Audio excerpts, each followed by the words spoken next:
Good evening and welcome to Channel Yemaswati News. I'm Linda Shongo with your headlines. The Minister for Tourism and Environmental Affairs commended Yemaswati, who supported the Mahamba Gorge hiking, which then later gives an opportunity for those who are needy to get assistance from the proceeds. A Dlamini family of Ngoseni area in Mankayane was affected by a chieftaincy dispute that led to the demolition of their structure. Ms. Ndwandwe of ESWATINI saw more than what she bargained for when her house caught fire, as she did not expect such to happen in broad daylight.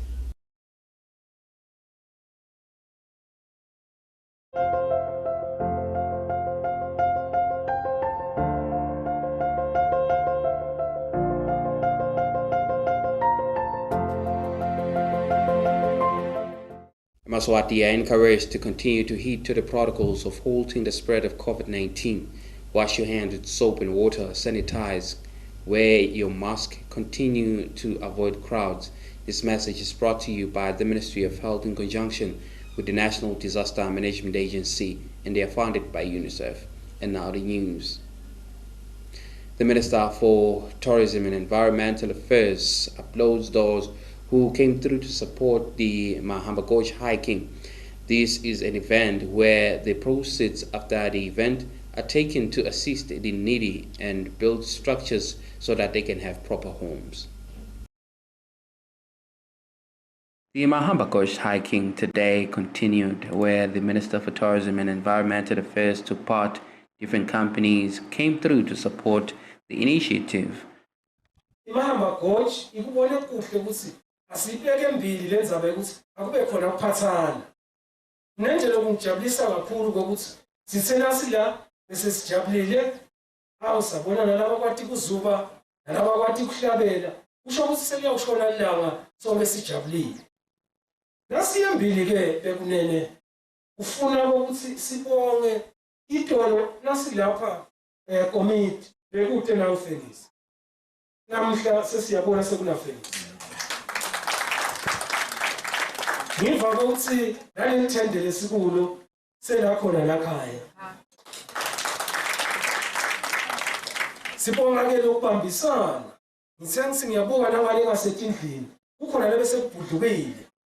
Ngoba phela uyabuka usitolo bekwanjani. Ngoba bekungimisa kabi ukuthi hey uyathi siyaphuma sivakashi ngale. Sithi sibuka ngaphandle awu kulamaplango sithi khanze sesile. Those who were part of the hiking stated their excitement being part of it. Uhambe njani? Sihamba kahle. Sihamba kahle ngiyo la sesiqoqe hiking. Siyabonga nje kakhulu ukuthi igcina iphumelelile kuba nathi. Uyaqala yini kufika? Cha ngicala. Sekwesithathu. Sekwesithathu. Awufika le tolo? Ngingawufika. Usho ngamisela ndanzi. Mina ngeke. Elok. Kwenda njani yana? Elok. Sekulokhe phela ukuthi singene emotweni. Phuma endlini ungene emotweni. Ngiyona. Awusakhona nje nyana.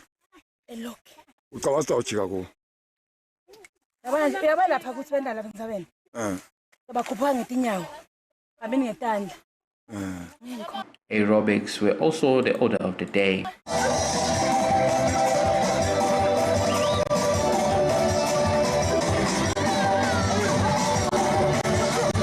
The proceeds are expected to assist needy families around the Mahamba location. In Dashon, Channel Yemaswati News, a report compiled by Justice Dlamini, Mahamba.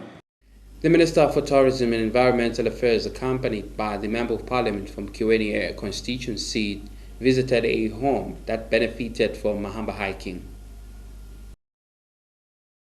The Minister for Tourism and Environmental Affairs, accompanied by the Kiweni Member of Parliament, Honorable Michael Masugu, visited one of the homesteads who were beneficiaries of the proceeds that are gathered in the hiking of Mahamba Gorge. The minister stated that this support is very essential as it touches many lives. Kulomsebenzi lona lesibona namuhla njalo sithi nasifikile la basikhombise imisebenzi lemisha esendiwe kulenzaba yeMahamba Gorge hiking. Sikukhanza kusibusiso lesikhulu ikakhulu kusita noma ungakhona ukuthi sida ngoba nawusela emhlabeni uye ubuke emuva ukuthi kodwa ngendele okokuqala ukuthi ukhonileni kumsita longakhona ukuthi sida na so kungakho nje sithi siyanxusa kakhulu ekuthenini nalabo labangakhona kusibambisa babambise laba bemahamba konje ngaso sonke isikhathi ngoba kuyabonakala tithelo takhona tiyabonakala tiyembili thina nje mina nje ngiyabonga kakhulu ngoba ngiyabona njalo ngeminyaka sihlushweke ngento tinzaba ito ekokuthi bese ungena ku-COVID kutholakala ukuthi eminyakeni lophilile sikakhona ukufika. Appreciating the gift, the homeowner stated that they were living in a house that was not in a good condition.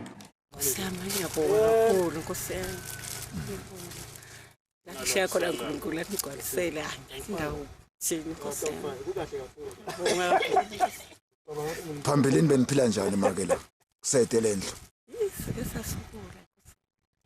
lapha nje sisuka khona lapha lokhu bese sihlala lana inkosami basawele abantu bangaki bantwana indaba ma bangaki labantwana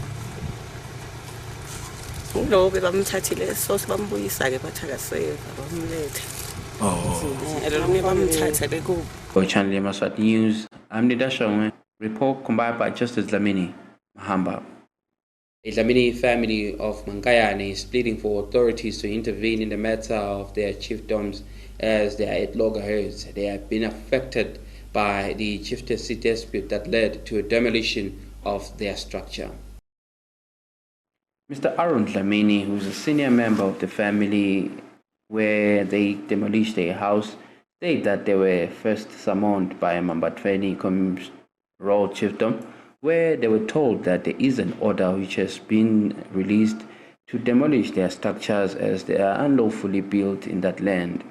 He stated that this is a repercussion of the ongoing chieftaincy dispute in the area between Mambatweni and Ngoseni Royal Chiefdom.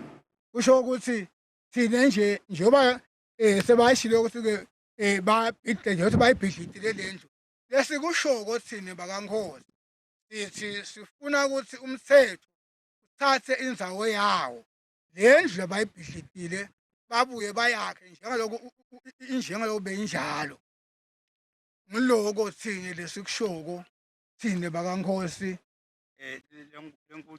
lenkucela kumina ukuthi umthetho besicela ukuthi umane usiphangisele kukhulunywe kuphele ngoba lona lesimakhela lapha ufele indoda yakhe unebantwana manje banzinza. We approached the headman of Ngoseni Royal Chiefdom, who stated that he received reports about the incidents and stated that there is an issue between the two chiefdoms, but he cannot mention the details.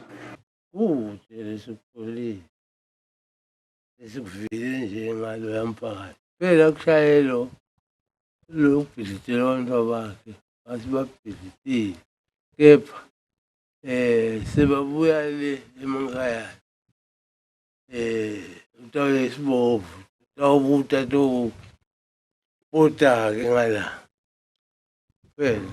Dlamini also stated that they were not given the order when they requested for it for demolition, as they pursued if those who demolished had the right to do so.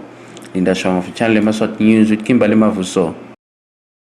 ESWATINI folk are pleading with the Environment Department under the Ministry of Tourism to intervene in a donga that is expanding and causing threat to a community school and homes around it, as they have been witnessing it grow each and every year. Sisenkingeni ukuthi abantu abethu bantwana ke bayathanda ukudlala. Wenteka lo munye athi ntakuthi asuka phunyuka shobe inkomo nayi inkomo nayi yachilitana shobe inkomo yami seyifile engithini ke mina ngakhalela bani unangikhalele nawe. A cliff and a donga that is disturbing is approaching homes and schools in the community of Mtimane under Ngwembisi constituency. The residents are pleading with authorities and those under the Environment Department to assist in stopping the donga from spreading. Natenkosi silekeleleni Nesikhalo ke vele ngaletsele leli.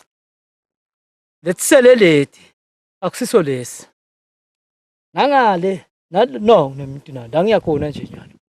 Akweleki la. Abantu bayafuna kwela la akweleki. Ngale akweleki eciki akweleki. Uyadi ke.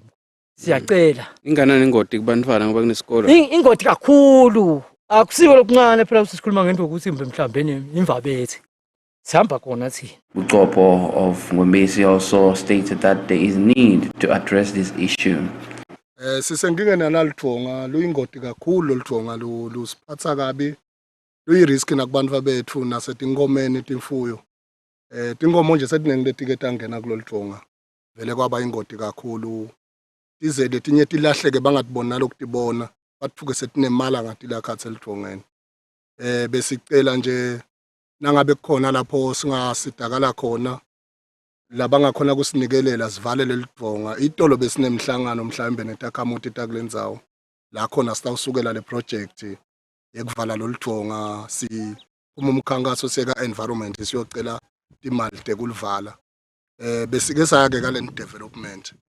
Cha basethembisa ukuthi asibuye sikhethise amakomiti sibe iproject sikhethe sibe nesikhwama ebese ke sesiyaqala siyasebenza batawuta batosibalela uthi kufuneka lokunganani ukuze kusetshenzwe kuvalwe lolithonga. Linda Shaw, Kimberley Mavuso, Channel Yemaswati News, Ngwembesi. Annually, the United Nations celebrate the establishment of the organization.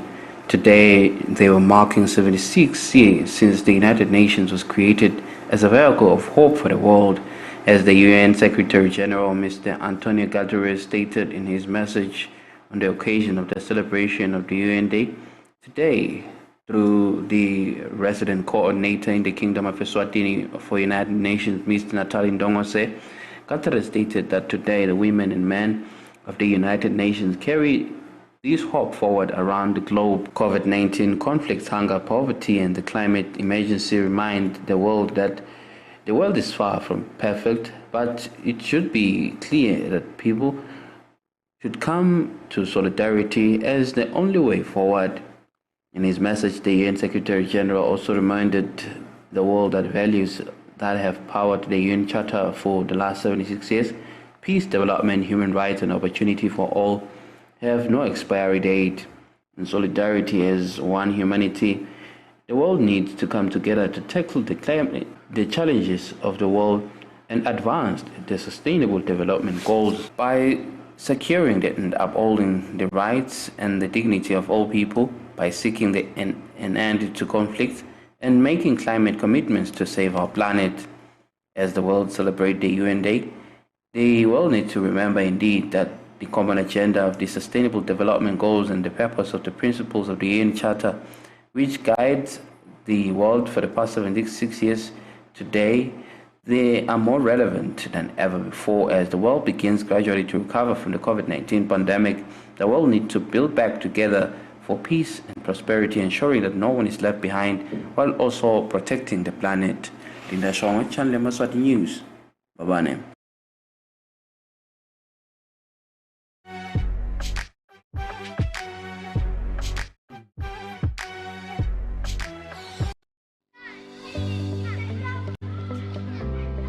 Mani, khumbula ukuthi kuxhawulana nekutsinzana kungathelelana i-COVID-19.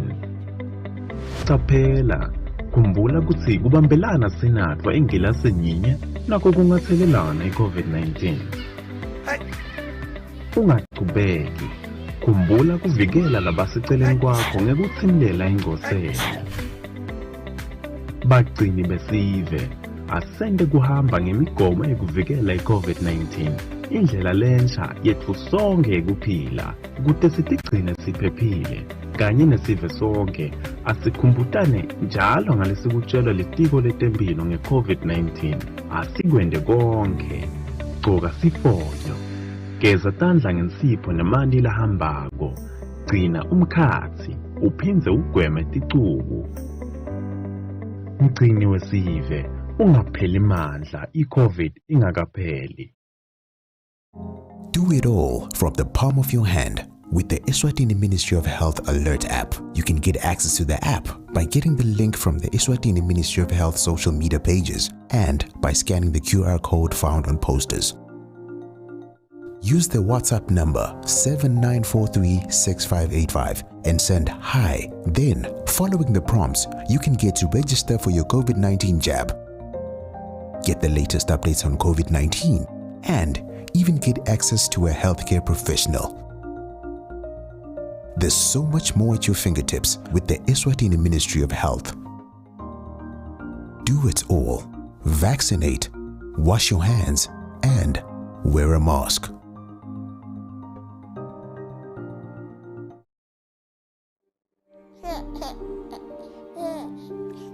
One, two, three, side boy. Bola, bola, bola. Baze baphela buhlungu bami bengingatholi banibani. Mhle senginami lengixoxa naye, ngisidala naye. Manje ngiyayibonga nahlelo lwaka-foster care program. Lolwangilethela wena mfana wami. Namhla senginalo nami uthundulo lwami lwakusasa. Sengiyazi ukuthi sekukhona umuntu engihlala naye lesixoxa naye. Bantwa bethu foster care help raise the future. Bethembethine.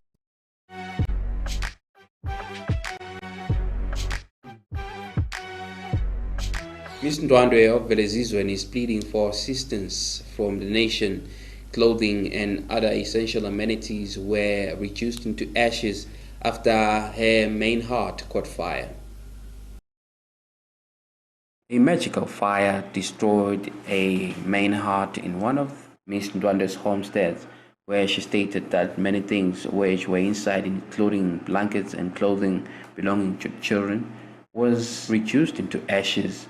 She pleaded for assistance from Yemaswati as this fire came unexpectedly and they suspect to call it a miracle fire called Lubane.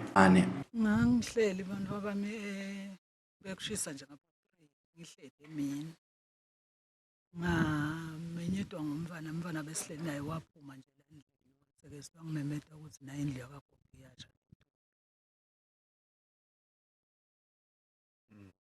Bekunani ekhaya endlini? Bekunezimpahla zebantwana nezingubo. Nalethini nje izingubo zebantwana nezingubo lebetihleli dilala nje bafana balakhaya nabafikile. Ngisho lokuthi mkhulu basengikhohlala ukuthi bekune shothi nje bekunalo umbhetse nezingubo lebetihleti naleti tingubo tebantwana mkhulu vele ngoba la nhlitweni nami nje kakhulu ngiyakubona konke kunenimpahla tebantwana tegqongo babasala nalokusemtimbeni enibahleni nje wabede lokuphumako. Ngingacela lokuthi ngosami lana angiside ngenimpahla tebantwana bakhona ngoba bangcono. Nawasibekisela abantwana ukuthi banganani ukuthi abantwana labanye kanjani bafana namantombazana. Mantombazana labantwana. Lo munye una 6 years, lo munye una 12. Those who are willing to assist can contact 7645-4982, 7645-4982. Linda Shangwe, Kimberly Mavuso, Velezizweni.